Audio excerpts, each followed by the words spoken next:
सर्वेभ्यो सर्वाभ्यास नमो नमः। स्वागत है आप सभी को इस कक्षा पर। तो इस कक्षा में हम प्रत्यय के बारे में पढ़ेंगे और प्रत्यय में भी स्त्री प्रत्यय दो ही सिलेबस में लगे हुए हैं, टाप और ङीप। तो दोनों स्त्री प्रत्ययों को अच्छी प्रकार से देखेंगे ताकि इसी कक्षा से संपूर्ण हो जाए। ठीक है। तो पिछली कई भागों में हम लोगों ने शब्द रूप, धातु रूप, समास, छंद इत्यादियों का अध्ययन अच्छी प्रकार से कर लिया है।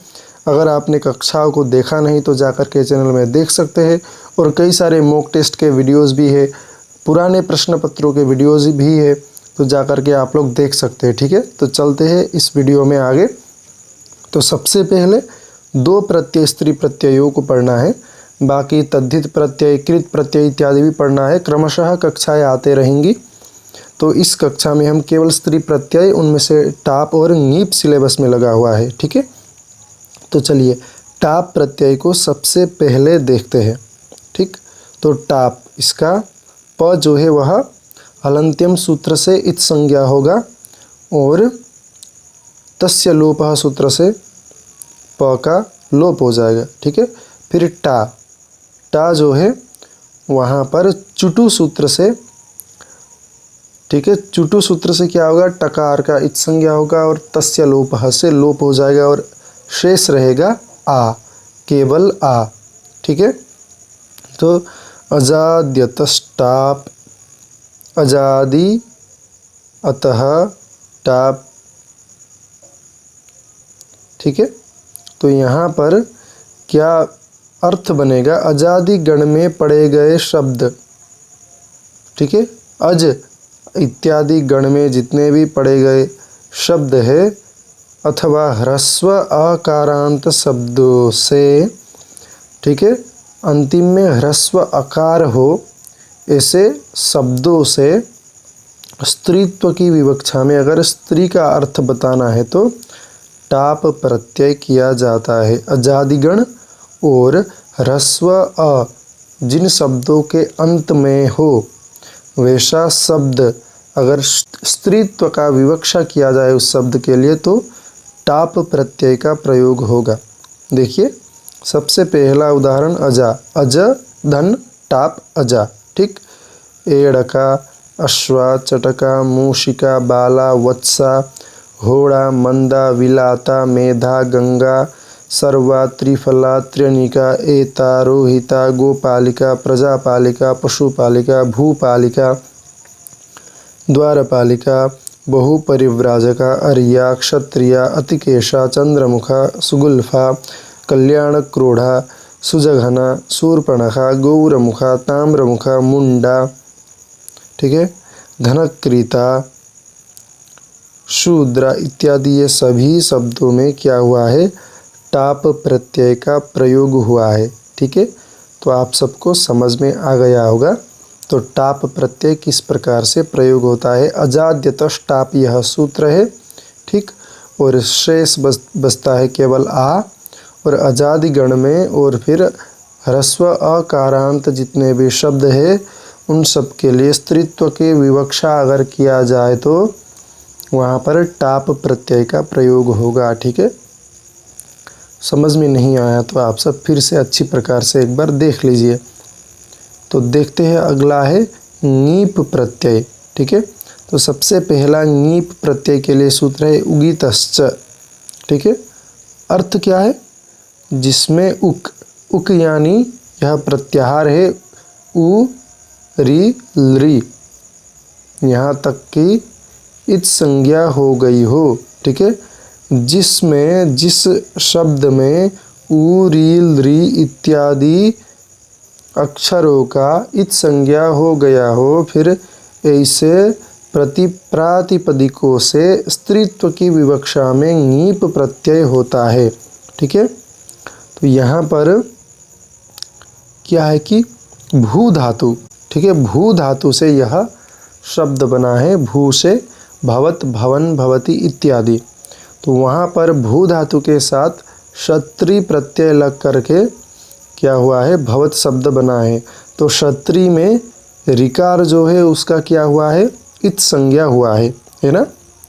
इसीलिए यह भवति भवन्ति इस प्रकार से रूप बनता है, पचन्ति दीप्यन्ति इस प्रकार से। ठीक है, तो यहाँ पर भी ङीप प्रत्यय है। टिड्ढाणय द्वय सच दध्नय मात्रच तयप ठक ठय कय क्वरपः, इस सूत्र से भी क्या होता है कि ङीप प्रत्यय को किया जाता है। अनुपसर्जन जो टित प्रत्यय है, ठीक है, ढ अण अय द्वय सच दध्नय मात्रच तयप ठक ठय कय और क्वरप, ये प्रत्यय जिनके अंत में हो, ऐसे प्रधान तथा अदंत प्रातिपदिकों से स्त्रीत्व की विवक्षा में क्या होता है, ङीप प्रत्यय किया जाता है। टित का अर्थ क्या है, तो ऐसा प्रत्यय जिसका टकार इत संज्ञक हो। ठीक है, तो टित, तो उसके उदाहरण है कुरुचरी, नदी, चोरी, देवी, मद्रचरी, स्तनंधई इत्यादि। ठीक है, तो ढ का उदाहरण क्या है, ढ प्रत्यय का सौपर्णेयी। अण प्रत्यय का क्या है, ऐन्द्री कुंभकारी। आय का क्या है, औत्सी।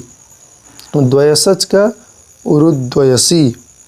फिर दध्नय का उरुदध्नी। मात्रच का उरुमात्री। तयप का पंचतयी। ठीक है, ठक का आक्षिकी। ठय का प्रास्थिकी लावणिकी। कय का यादृशी। क्वरप का इत्वरी इत्यादि। ठीक है, तो अगला है, चलिए यह वार्तिक है।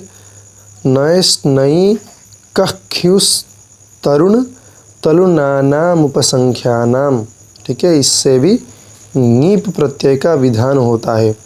अर्थ क्या है, नए प्रत्ययांत, स्नय प्रत्ययांत, इकक प्रत्ययांत और ख्युन प्रत्ययांत प्रातिपदिकों से तथा तरुण और तलुन प्रातिपदिकों से क्या होता है, स्त्रीत्व की विवक्षा में ङीप प्रत्यय किया जाता है।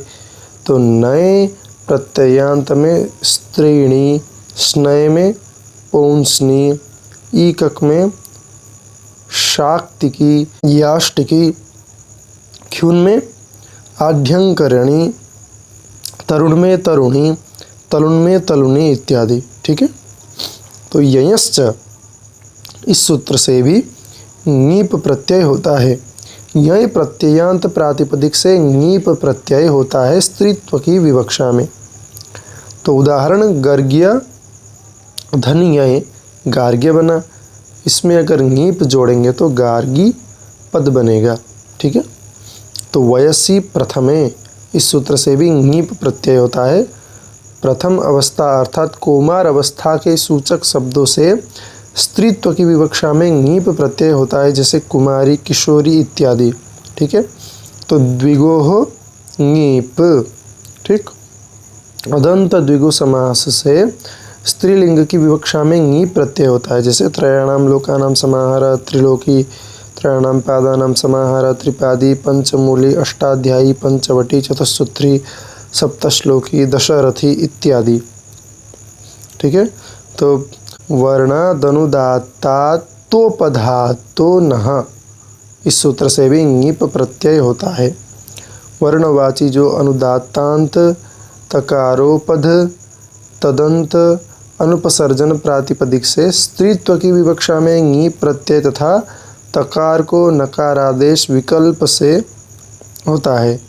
ङीप होने के पक्ष में नकारादेश होता है, अन्यथा नहीं होता। अगर ङीप होता है तो फिर नकारादेश होता है, नकार का आदेश होता है, अन्यथा नहीं होता। यहाँ वर्ण शब्द सफ़ेद, लाल, पीला आदि रंगों का वाचक है। ठीक है ना, तो एनी, रोहिणी, श्येनी, हरिणी इत्यादि इसके उदाहरण बनते हैं। ठीक है, तो ङीप प्रत्यय यहीं पर समाप्त होता है। अगर आप सब केवल उदाहरण को भी याद कर लेंगे तो काम चल जाएगा। ठीक है, तो यह कक्षा यहीं पर समाप्त होती है। मिलते हैं अगली कक्षा में, तब तक के लिए धन्यवाद। नमो नमः।